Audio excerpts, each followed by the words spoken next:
2009 সালের 22শে সেপ্টেম্বর পূর্ব মেদিনীপুরের সোনাছুড়ায় রাতের অন্ধকারে আততায়ীদের হাতে খুন হন নিশিকান্ত মণ্ডল।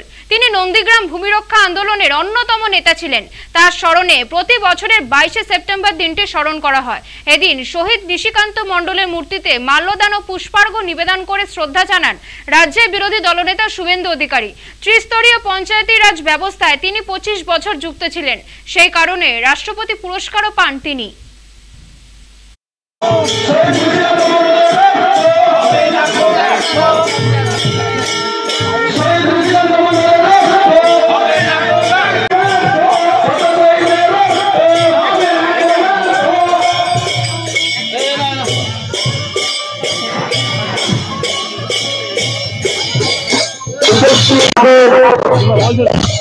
অনেক পরিযায়ী লোকেরা আসে আসবে, মূর্তিটা শুভেন্দু অধিকারী তৈরি করে দেওয়া, এখানে এসে ফুল দেবেন দোকান কাটারা, তাতে আমার কোনো আপত্তি নেই।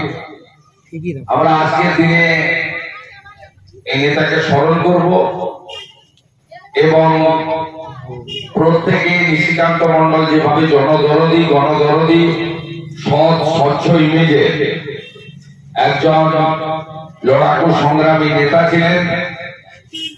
কৃষকের, গরিবের, বেকারের, মা বোনেদের নয়নের মণি ছিলেন। তার যে দেখানো পথ সেটাকে আমরা আগামী দিনে এগিয়ে নিয়ে যাব।